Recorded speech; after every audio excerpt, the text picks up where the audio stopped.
And what it do, folks? And Happy New Year to all of you. And thank you for tuning in to Maryland Terrapins Live at the Voice of College Football Network. I am your man of the hour, the Tower of Power, too sweet to be sour. Your host today, Charles Younger. This is the first show of the new year, and I'm stepping up to the plate swinging. Missed the previous 2 weeks due to some things that were out of my control, but we're about ready to get this show off the road for the 2-6. It is 2026. My word, the time has flown. Today, I want to talk a little bit about the college football playoffs and the bowl season overall. I want to talk about what Maryland can do to take that next step and possibly make a bowl game, if not the college football playoff. Indiana has set the mold, and Maryland should steal every idea they have seen from the Hoosiers, because you can tell after 3 years under Signetti, this team is looking like one of the most complete teams in the college football history. I'm not saying the most talented or the best, just the most complete, do everything well. Still want to talk a little more about the college football playoff with the argument that JMU and Tulane did not deserve to be there after some of the scores we've seen in this tournament. They earned their spot there because some teams played even worse than they did. And we'll close the show up with my predictions for the playoffs next round, and we'll go over some of my bowl picks. I did the ESPN Capital One Bowl Mania thing, and we'll go over some of my picks, and we'll probably talk a little bit about each conference and how well they've done in the bowl season. So when I come back, we're going to talk a little bit about the college football playoffs and the bowl seasons leading off. College football is even more exciting when you've got some action on the line, and the games are even better when you're cashing in. And the Voice of College Football is the place to be to get the greatest value. Start with my picks. 75% against the money line, 58% against the spread, and I've got a 40-plus year track record. 11-0 in the college football playoff for me last year against the money line, 8-3 against the spread. And I'm just the warm-up act. Steve Merrill of Wager Talk is our ace in the hole, show stopper. 7 years with the Voice of College Football, over 30 years in the industry. Steve gives us analysis on all the big games, but you can't miss Steve's weekly under-the-radar pick. 28-12 against the spread the last 3 years.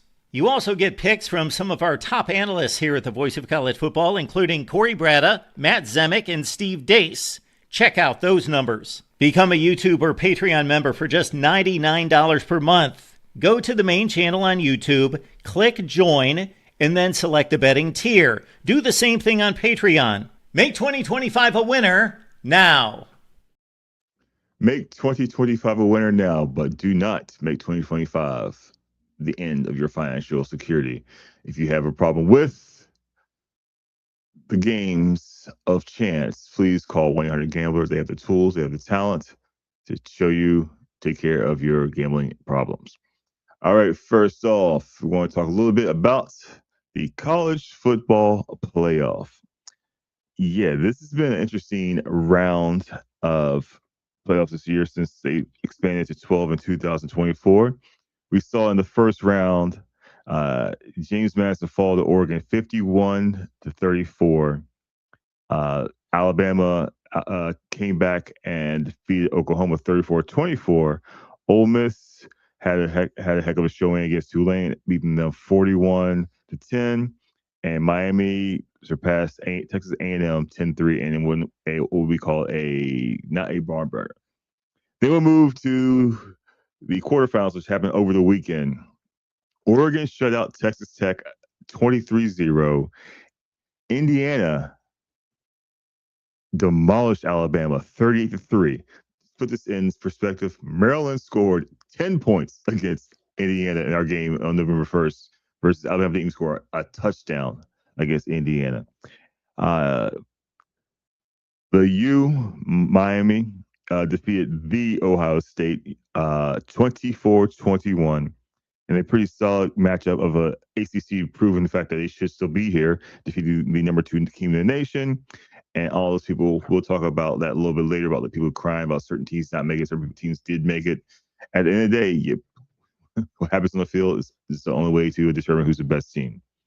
And then finally, the game of the weekend, which was the All-State Sugar Bowl. Ole Miss surpassed the Georgia Bulldogs 39-34 in what was probably the game of the tournament. Most competitive game, obviously, being the fact that Ole Miss defeated them by 5. And the fact that Lane Kiffin, you dummy, you could have possibly win a national championship right now. But he's like, no, I want to go to LSU because I'm a man. Lane Kiffin, you heard it right here. Lane Kiffin is a buffoon who continues to fail upwards. He will not succeed at LSU. He'll be fired, and LSU will be on the hook for paying, like, I don't know how many coaches $60+ million about their contract. That's something we got to talk about too in the future. Is where are these schools getting all this money to hire and fire coaches? The coaches who have guaranteed contracts, you fire them, you still have to pay them. They need to hire another coach. But my tuition keeps going up. Tuition keeps going up, so these coaches' salaries. But I digress. First thing I want to talk about is the Alabama Indiana game. Indiana defeated Alabama 38-3. Alabama did not score a single touchdown in this game. 3 of 11 on third down efficiency. They have a total of 193 yards. They were held to 23 yards rushing and 170 yards passing. Think about that, people. Indiana's defense is no joke. While on the other hand, Indiana had 407 yards of total offense. Didn't have to throw the ball much. Didn't need to, but they ran the ball ridiculously well, over 215 yards, averaging 4.3 a carry. Time of possession, key. Indiana has done this all year. You don't have the ball on offense, you won't score. It's plain and simple. And Indiana had a 34-21 to 25-39 advantage in the game. So I'm going to play a little bit of the highlights of this game. I'm going to talk a little bit about that. We'll fast forward through, and we'll go from here. So what right here we have is some highlights of Indiana playing against Alabama at the Rose Bowl. Booted away. Roman Hemby. Back for the Hoosiers is back. You should be playing for the University of Maryland. And the line but I digress. Will sail out of the end zone, and the Hoosiers will start at the 20.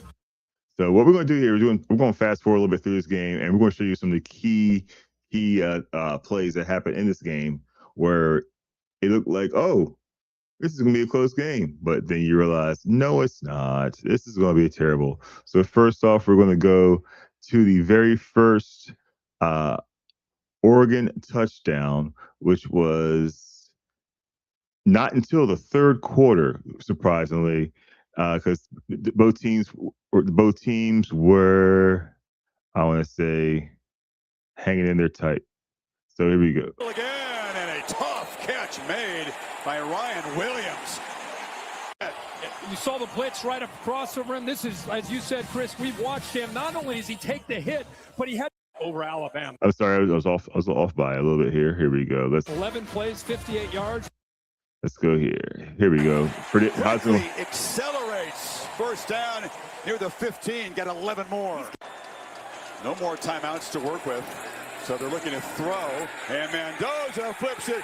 Easy pitch and catch. There's Omar Cooper Jr. And Indiana stretches the lead before halftime. What a show by the Hoosiers in the first 30. Isn't that ridiculous how easy it looked like for Indiana just to move the ball down the field and just basically say, hey, sorry.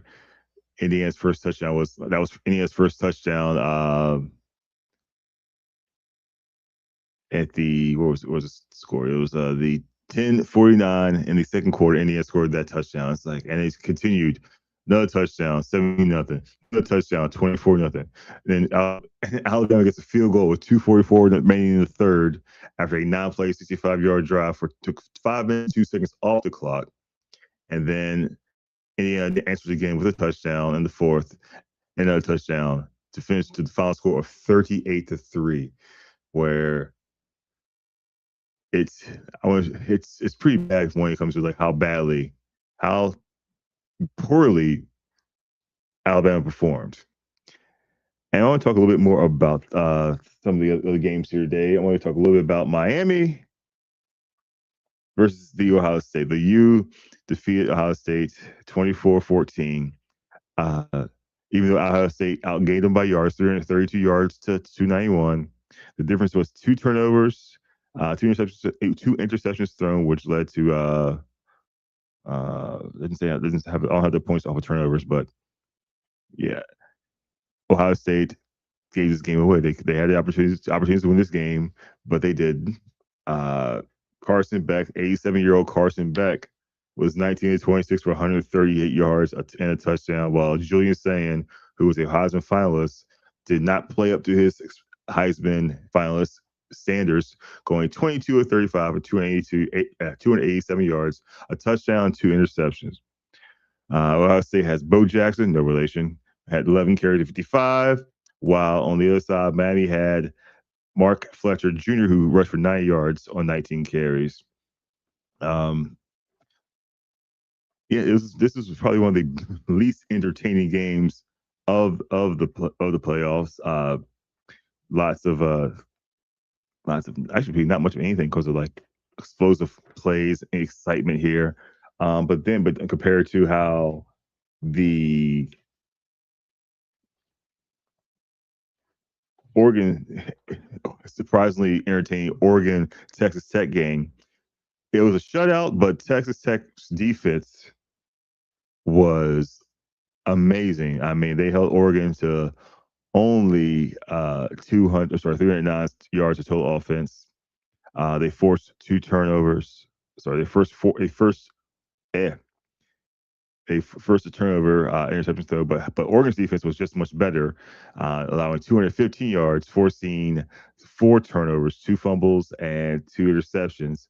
The star of this game was a true freshman on defense by the name of. Sorry, he had interceptions here. What was his name? It's not showing his name here. Interceptions, yes, here it is. True freshman, Brandon Finney, who had 2 interceptions and a fumble recovery. Just balling out for this team. You had Tilemi Tuatua had 2 sacks. You had Blake Purchase who had a sack. You had Mateo Ulagalasi had a sack.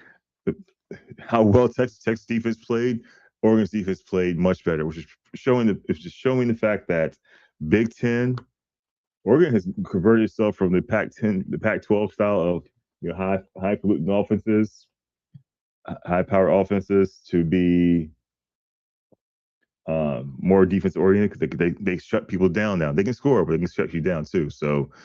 And then lastly, of the Big Four, I want to talk a little bit about is the game of the weekend was there's Ole Miss defeating Georgia 39-34 in the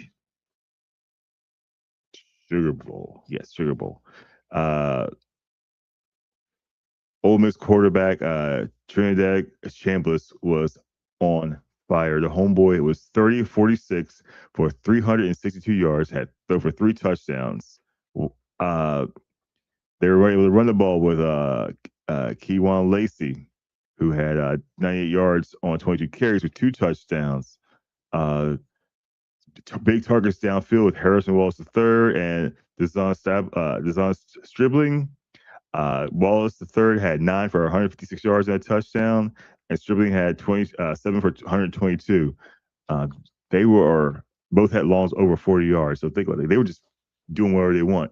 On the other end, Georgia's passing, Gunnar Stockton was 18-31 for 203 yards and a touchdown.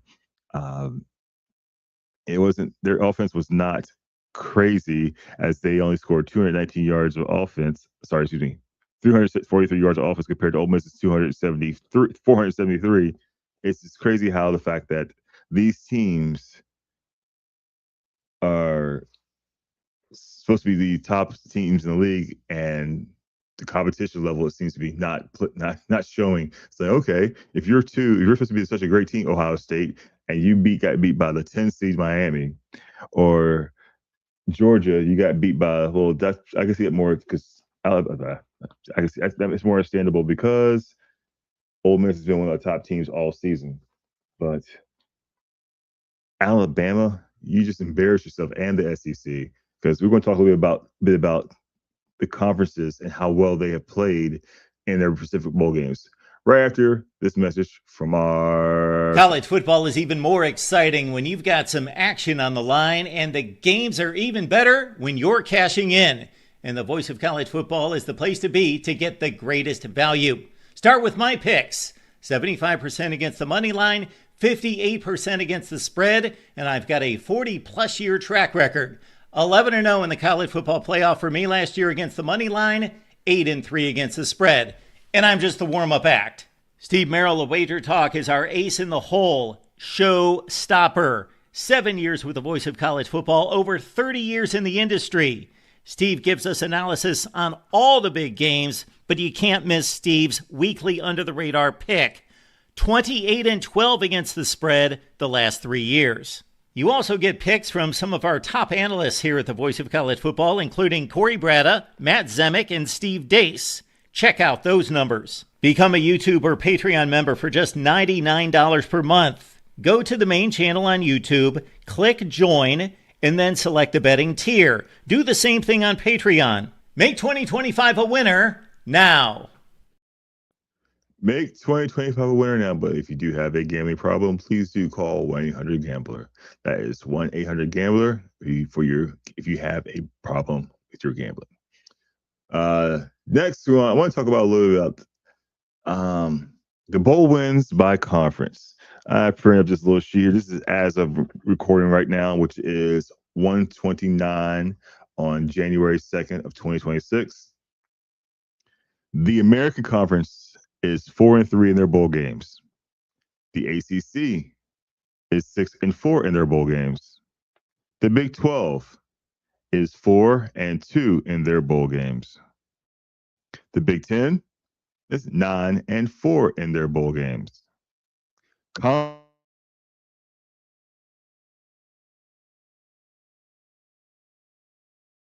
Bowl games. Independents are 0-1. The MAC, Mid-American Athletic Conference, 2-3 in their bowl games. The Mountain West, 2-5 in their bowl games. The Pac-12 is 1-0 in their bowl games. Now here we go. The SEC is 4-8 in their bowl games played, while the Sun Belt is 3-6.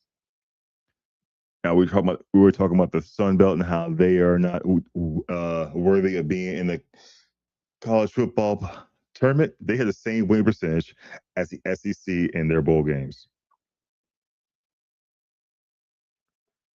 The Big Ten, or my Maryland Terrapins play, is 9-4 with it's a 692 win percentage.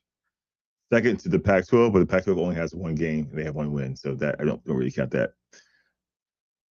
Heck, even the ACC has a winning record in their bowl games. The American Conference has a winning record in their bowl games, but the SEC is 4-8 in their bowl games played. That is quite the predicament, don't you think? That fact that the so-called best football conference in America has a losing record in bowl games. And one of the worst losses in a bowl game is Alabama losing to Indiana 38-3. Didn't score a single punt, did not score a touchdown. As compared to the Maryland Terrapins, who did lose 55-10, were able to score a touchdown on that Indiana defense. But I digress. Let's take a look at the SEC and their bowl games this season. 11 teams so far who made it. I guess we're still waiting on the we still have, this is 12 games played. Sorry. 4-8 record. I guess it's kind of skewed because Alabama played Oklahoma and they're both SEC, so that kind of skews the record, I guess. Texas A&M SEC loss. Oklahoma SEC loss. Missouri SEC loss.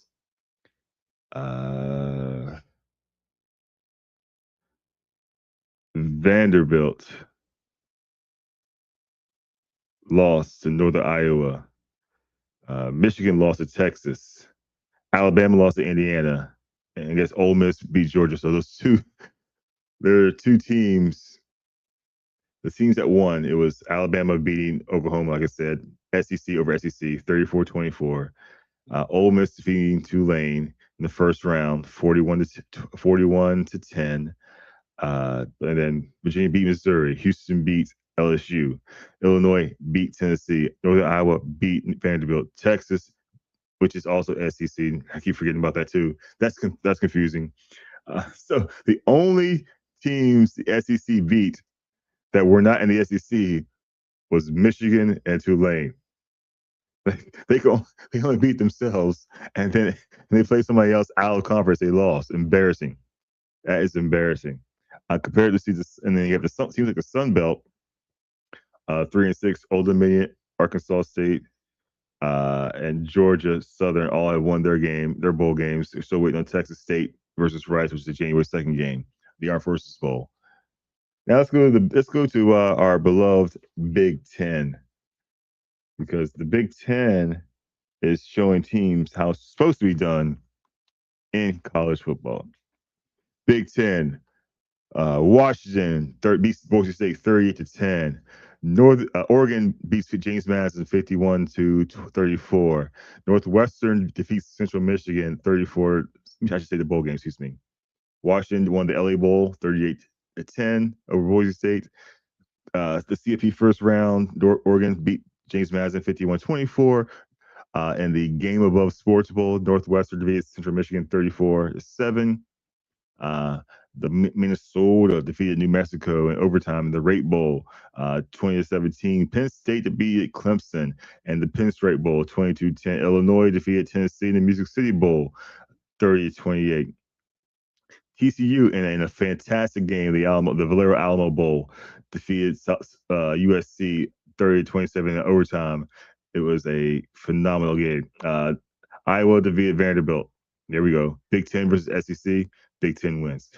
34-10 in the Rely Quest Bowl. Texas, you guys got one here. You beat us. SEC beat Big Ten Michigan 41-27. Nebraska lost to Utah, which is embarrassing. 44-22. Miami embarrassed Ohio State 24-14, who is allegedly our best school or second best school. But Oregon shut out Texas Tech 23-0, and Indiana smoked Alabama 33. So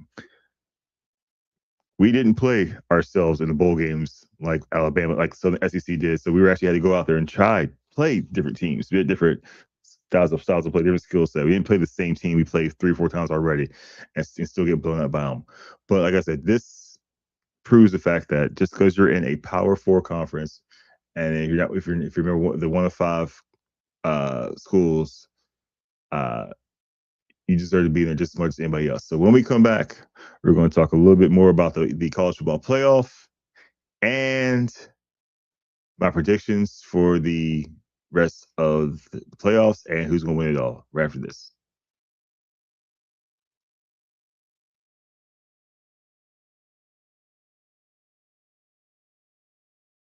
College football is even more exciting when you've got some action on the line, and the games are even better when you're cashing in. And the voice of college football is the place to be to get the greatest value. Start with my picks. 75% against the money line, 58% against the spread, and I've got a 40-plus year track record. 11-0 in the college football playoff for me last year against the money line, 8-3 against the spread. And I'm just the warm-up act. Steve Merrill of Wager Talk is our ace in the hole, show stopper. 7 years with the voice of college football, over 30 years in the industry. Steve gives us analysis on all the big games, but you can't miss Steve's weekly under-the-radar pick. 28-12 against the spread the last 3 years. You also get picks from some of our top analysts here at the Voice of College Football, including Corey Bratta, Matt Zemek, and Steve Dace. Check out those numbers. Become a YouTube or Patreon member for just $99 per month. Go to the main channel on YouTube, click join, and then select the betting tier. Do the same thing on Patreon. Make 2025 a winner now. Make 2025 a winner now, but if you do have a gambling problem, you find yourself debating on whether you want to place that parlay or buy a sandwich, buy the sandwich, because the sandwich will be more, you'll get more in return from that sandwich than you will from that parlay. If you feel you have a problem, call 1-800-GAMBLER for all the gambling support that you need. Do not bet the house, do not bet the mortgage, do not bet the kids' college fund. If you feel like you have to do that to keep the fix going, call 1-800-GAMBLER, and they will take care of your gambling issues. Okay, we're going to talk a little bit more about the college football playoff. Yeah, this is going back to the part of why certain teams believe, like Notre Dame, who had their feelings there, they're all up in their feelings, crashing out. Now, I don't want to participate in the play, in the bone system. I don't get to play in the things. I'm Notre Dame. We have touchdown Jesus. Man, we're Notre Dame. We deserve things. Join a conference, Notre Dame. Join a conference. It's that simple. If you join a conference, you win a conference, you get the automatic bid. You don't have to rely on the kindness of strangers. And hopefully that the bet, because it looks like Miami deserves to be there because they beat Ohio State. They won 2 games. Everyone talk about how Miami should have been there. It's over Notre Dame. Miami beat Notre Dame head to head. Notre Dame is playing great down the stretch. That's the number one tiebreaker. At the end of the day, if you played head to head and you had the same record going throughout, that is the ultimate tiebreaker. I don't want to hear it. I don't want to see. I want to hear these like, well, they played better. They had a tougher schedule. Like, no. You lost head to head, and then you took your ball and you went home. So, in this 12-team field, you just have to, end of the day, just win your games. That's all you have to do. You play to win the games. If you don't win your games, you're not going to do anything. So, win your games. Don't have these terrible losses. It makes they said that the playoff would make the regular season irrelevant. That's not true. You still have to win those games. You can't slack off early in the season. I have one bad win, but if it's I'm in the SEC, one bad loss, but since I'm in the SEC, all I have to do is just be, have 9-10 wins. I get in no matter what. No, I think a 3-loss team should not make it to the tournament. At the end of the day, your 3 losses and you lost big to Georgia in SEC championship game. That you should not have gotten because of that. The 2 teams that are probably going to be the freshest are Oregon and Ole Miss, because they didn't have to play in a conference championship game. They were just the highest ranked at largest, being the fact that I think Oregon was 5th in the nation and Ole Miss was 6th in the nation. That they did not win their conference, so they got to basically they had their own bye week, which is something people don't even talk about. Because the conference champions have a bye week, but they also played the week before, and the other teams who are at largest did not play the week before, so it kind of just translates and rotates over. So, but I want to talk about these. Let's just talk about the rules here of the 12-team playoff. It's which started. The era started 2014, but the 12 teams I think started just like last year. So 12 teams will be selected to the playoff field with the selection committee's 5 highest ranked conference champions earning automatic bids. These 5 highest ranked conference champions are in regardless of where they rank in top 25 if they're not in it. This would be so like I said, yes, so I could get your smaller, your mid-major conferences in, such as your Sun Belts, your Mountain West, your American, like the highest ranked from those conferences, get to play in the tournament. And yes, JMU and Tulane had a rough run with Tulane losing to Ole Miss. What was it, 41-10, and James Madison losing 51-34. But James Madison did put up some points. They put up some yards in that game, so they had nothing to be ashamed of, even though James Madison just happened to lose everybody, 22 other starters from last year due to the transfer portal and or graduation, which is going to be a tough for these mid-major schools, these schools like that to compete, because every time they get good, these alleged blue bloods who are great at recruiting to find all this talent, but apparently these talent went to other schools and just showed what they can do. But you guys were like, we are too good. We don't need to scout these 2 and 3 star players who end up being like 3 or 4 who end up being like, great players in college who can possibly go and play on the next level. You know what? Like I said, this is the people who have issues with James Madison and Tulane making the college football playoff. If it's because your school didn't make it, I just say it's one thing: just win more games. It's the end of the story. What Herman would say: you play to win the game. Hello. And in the words of Dennis Green, Ohio State was who we thought they were. And you let them off the hook. Indiana smoked them in the Big Ten tournament. They won last year, but this is not the same team. Julian Super Saiyan is not that. It's not the guy. Mendoza is the guy right now. But back to my point about how this college football playoff works. I think it's the best. It's the best solution you have because it gets more teams involved. You have more. You can't meet them. You have, just like you have teams like the Mountain West, the Big Ten. I thought I had printed up the group of 5 here. I have it right here. Excuse me. If my internet was not so slow today. You have the American teams like Army, Rice, Charlotte, South Florida, East Carolina, Temple, Florida Atlantic, Tulane, who played in the college football playoff. They won the American. Memphis, Tulsa, Navy, UAB, Texas, El Paso, San Antonio, UT San Antonio, North Texas, Conference USA, Delaware, Middle Tennessee, Florida International, Missouri State, Jackson State, New Mexico State, Kennesaw State, Sam Houston, Liberty, UTEP, Louisiana Tech, Western Kentucky, the MAC. Everyone loves the MAC. Tuesday action on ESPN was a staple of my childhood, the 90s growing up. Akron, Miami of Ohio, Ball State, Northern Illinois, Bowling Green, Ohio, Buffalo, Toledo, Western Michigan, Central Michigan, Eastern Michigan, UMass, Kent State, the Mountain West, Air Force, Mexico, Boise State, San Diego State, San Jose State, Colorado State, Fresno State, Utah State, Hawaii in the Mountain West, which sounds weird, but oh well. Wyoming.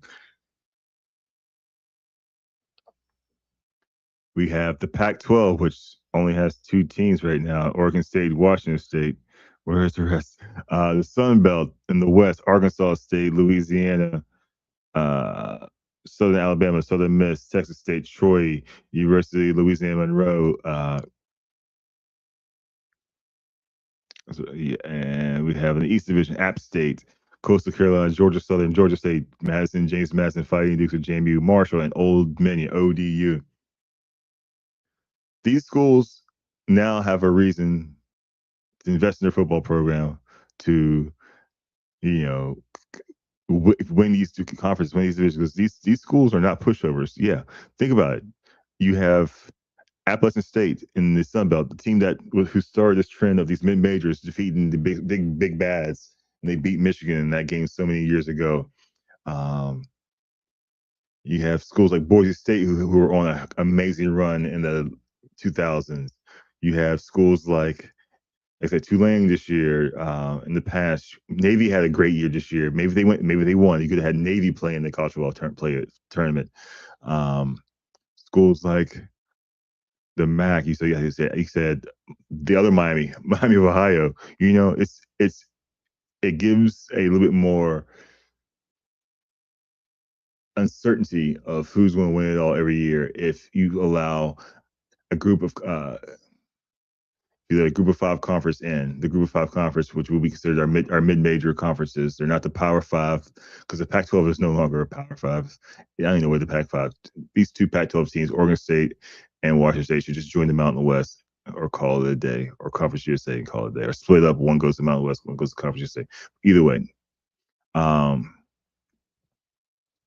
But yeah, the group of it's amazing how these teams can it's going to change the face of college football. It's going to make it more exciting. It's going to make it a little bit more rules. Like, how boring is it every year to see Georgia play Alabama for the third time for a national championship, or how boring is it to see Ohio State play Michigan for the third time? It's like, so a little bit of change, a little bit of spice in every game makes this better. And when I come back, I'm going to do my predictions for the next round of the college football playoffs. College football is even more exciting when you've got some action on the line, and the games are even better when you're cashing in. And the voice of college football is the place to be to get the greatest value. Start with my picks. 75% against the money line, 58% against the spread, and I've got a 40-plus year track record. 11-0 in the college football playoff for me last year against the money line, 8-3 against the spread. And I'm just the warm-up act. Steve Merrill of Wager Talk is our ace in the hole, show stopper. 7 years with the voice of college football, over 30 years in the industry. Steve gives us analysis on all the big games, but you can't miss Steve's weekly under-the-radar pick. 28-12 against the spread the last 3 years. You also get picks from some of our top analysts here at the Voice of College Football, including Corey Bratta, Matt Zemek, and Steve Dace. Check out those numbers. Become a YouTube or Patreon member for just $99 per month. Go to the main channel on YouTube, click join, and then select a betting tier. Do the same thing on Patreon. Make 2025 a winner now. Make 2025 a winner now. And if you do have a gambling problem, please do check out 1-800-GAMBLER. If you find yourself in the position to want to, bet the house, bet the kids college fund, bet the mortgage, you want to bet your car, don't. It's not worth it. Call 1-800-GAMBLER. Reach out to somebody. Get some help, please. And on that note, let's talk a little bit about my predictions for what's going to happen in the next round of the college football playoff. We have Big Ten matchup as Indiana hosts Oregon in the Chick-fil-A Peach Bowl on ESPN January 9th at 7:30 p.m. It shows here, according to DraftKings, that Indiana is a 4-point favorite. The over-under is 47.5, and the money line is plus 150 for Oregon, who are the dogs.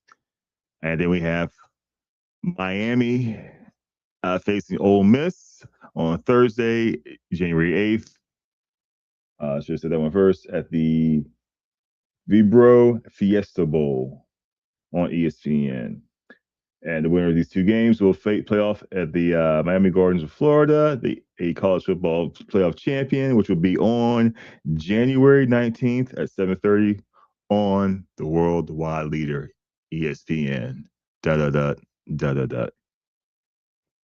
So I'm going to go ahead and say that since Oregon, it's funny, I was complaining about, are you tired of seeing Oregon, seeing Georgia play Alabama for the third time or stuff like that? It's like, we're about to see Oregon and Indiana play for the second time this year.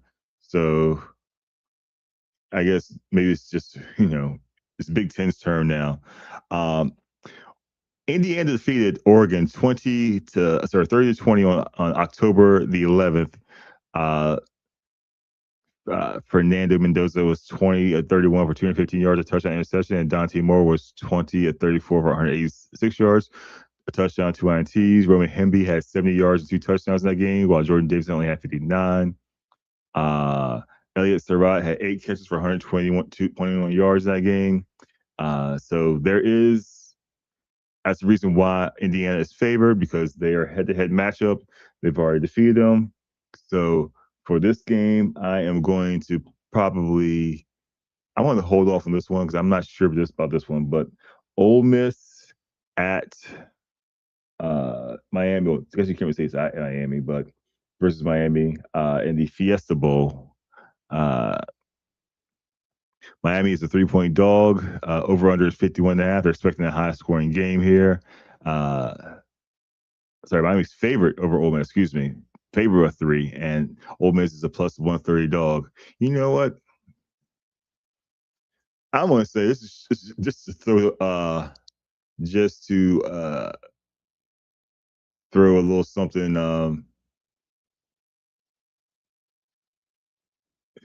Throw a little. I guess what like you say, a little chink in the chain here. We can probably say, hey, let's have a huge upset, and I want to say that I'm saying upset because Miami's favorite. I'm saying Miami's going to defeat Ole Miss, the higher seed. That they're going to cover the spread and they will get the over. They won't get the under at 51.5. The defense will shut down Ole Miss's offense, and Miami probably wins. I would say 27-17. Now I'm gonna go to Oregon at Oregon versus Indiana. Indiana's a 4-point favorite. I'm going to take the over at 47.5. I'm going to take Indiana, who is the favorite, at minus 180, and they will cover the spread at minus 4 as they did defeat Oregon earlier this year by 10. So I'm taking the final is going to be Indiana University. The Hoosiers will be playing for the national championship over the Hurricanes of Miami. And on that note, I'm going to end this show with a little way to say thank you very much for listening to The Voice of College Football. I am your host, Charles Jonga. You can follow me across all social media platforms at Charles Jonga, CharlesNYonga. And you can find me on all, TikTok, Facebook, Insta, Threads.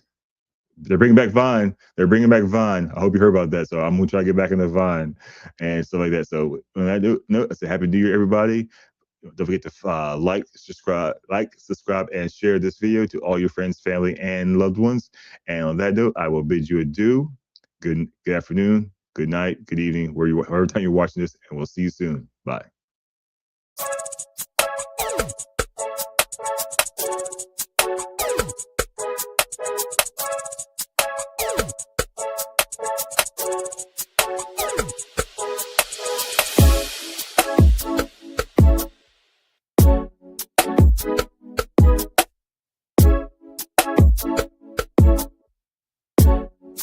Thank you.